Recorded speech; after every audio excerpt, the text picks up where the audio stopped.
Welcome to this edition of the Luke Winstall Show. My next guest is four-star tight end in Stanford commit, Sam Roush. Sam, thank you for joining me. How are you doing today? I'm doing awesome.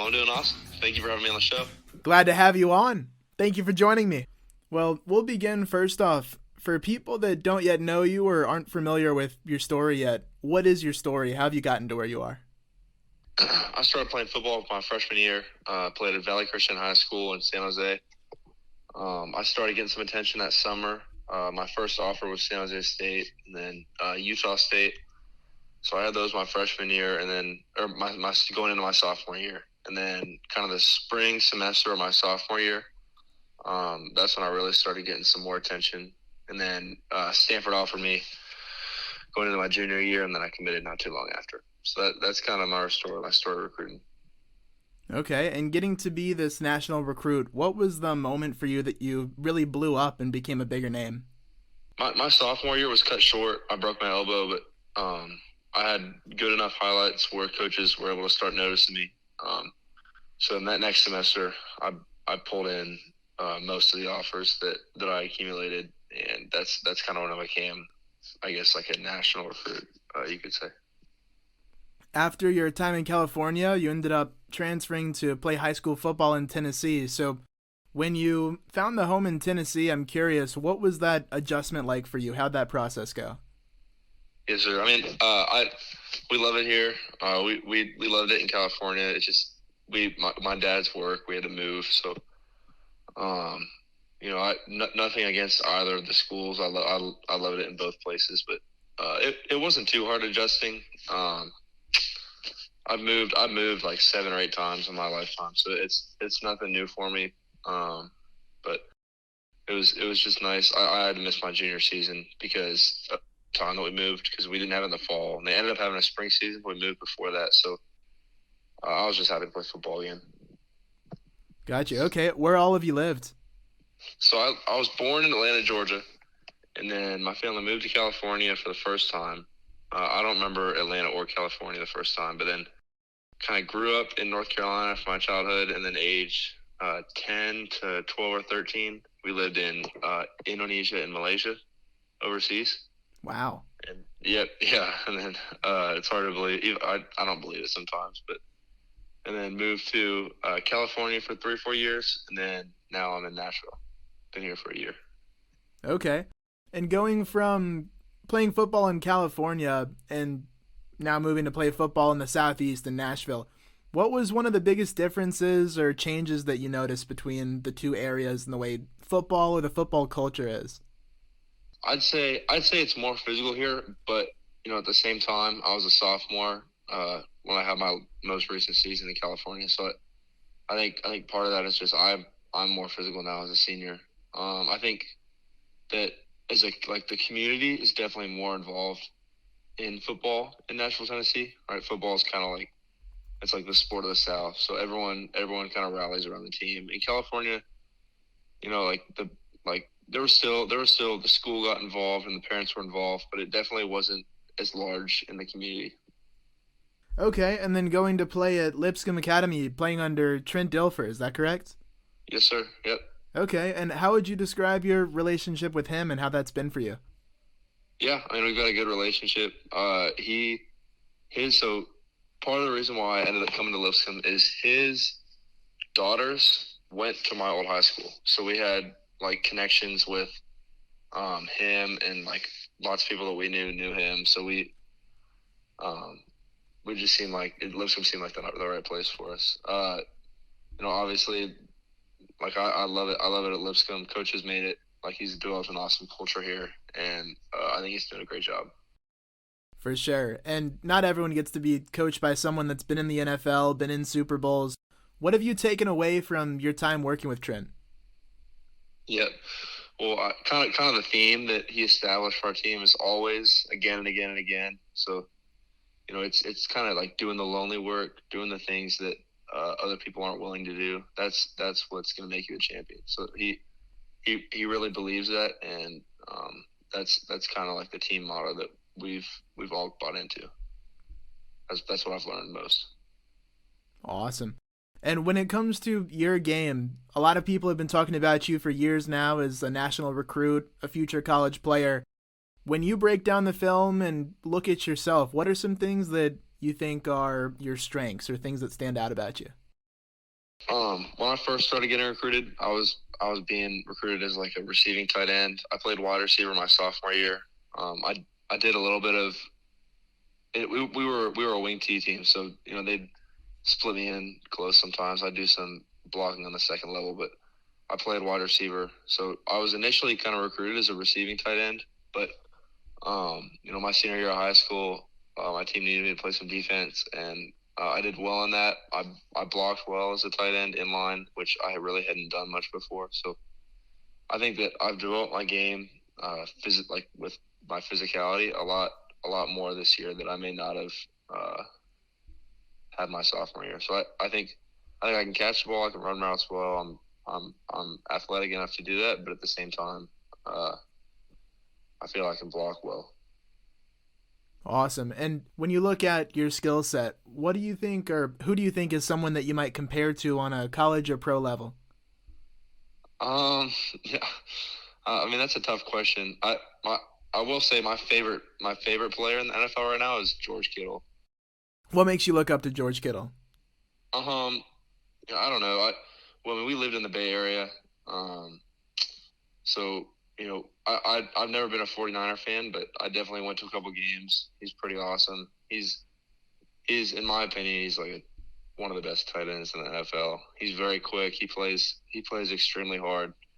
I want to model that in myself. I don't want to just be known as like one of the better players on the team. I want to be known as like the hardest working and hardest playing player on the team. So I feel like George Kittle does that really well. Got you.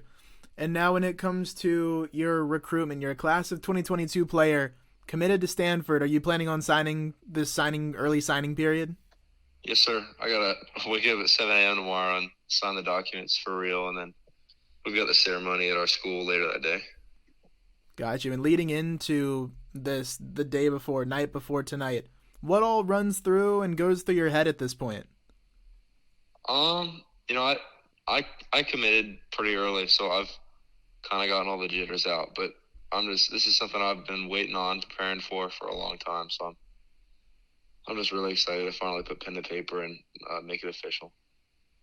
For sure. And Stanford, one of the better programs in college football academically and on the field as well. When you looked at Stanford as a recruit, what are things that stood out to you and made them the destination for you?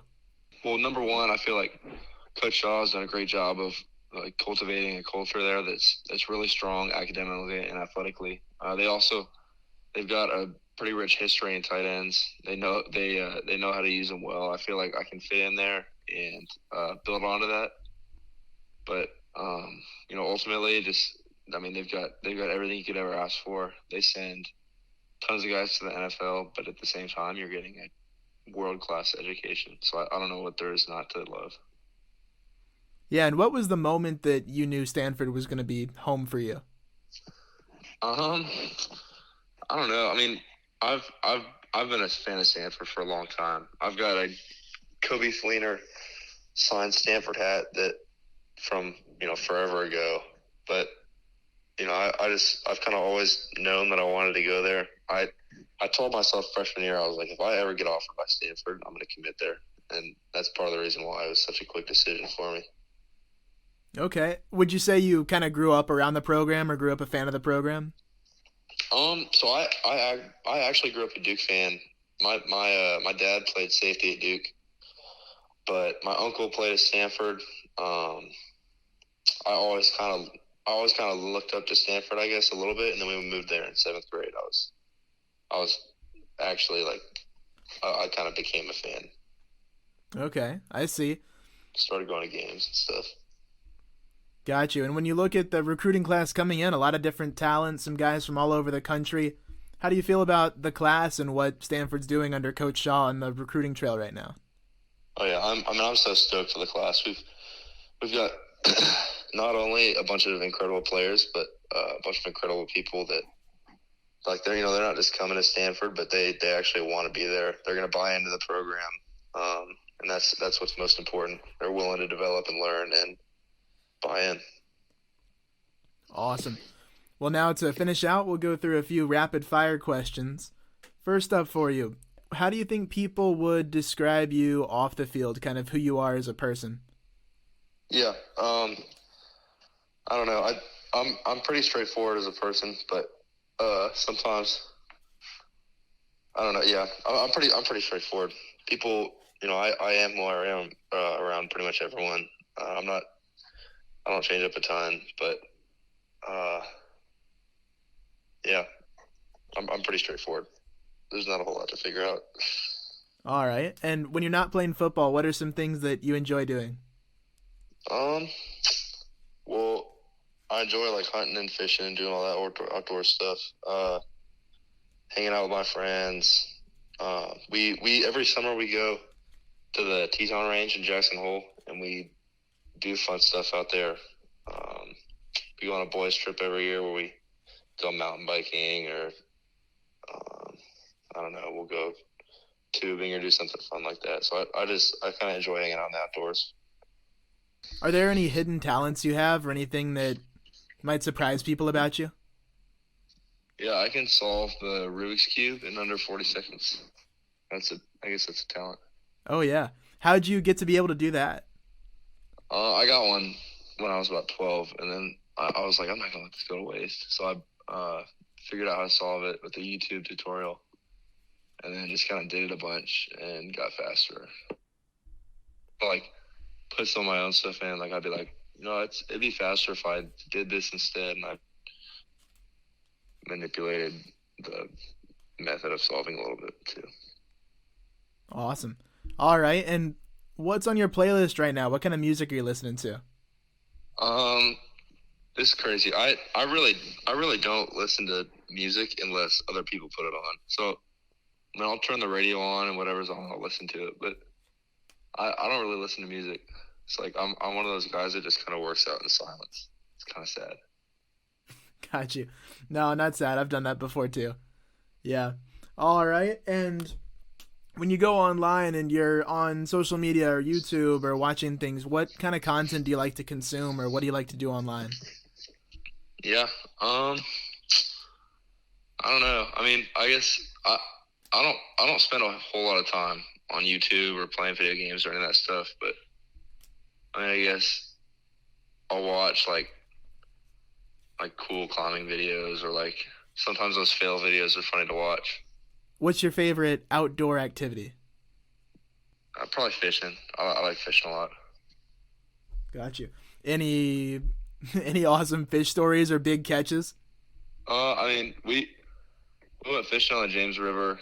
I went with my uncle and then cousins and my dad, and we were going for blue catfish. We caught like 2 50-plus pound catfish and like 1 46. So that's 3 citation blue catfish, which is pretty impressive. Awesome. All right, and my final question for you. What are some of your goals as you look forward in your football career, or overall your goals for yourself, short and long term?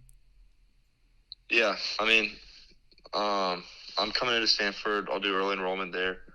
So if I could contribute my freshman year to the team, that'd be pretty – can like contribute on the field in a game. That'd be pretty special.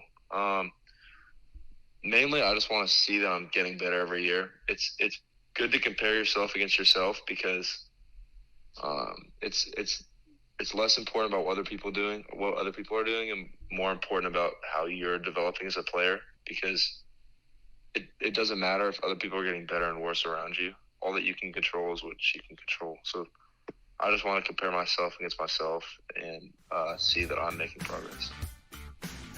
Awesome. Well, Sam, that's all the questions I have for you. Thank you for your time. Yep. Well, thank you for hopping on.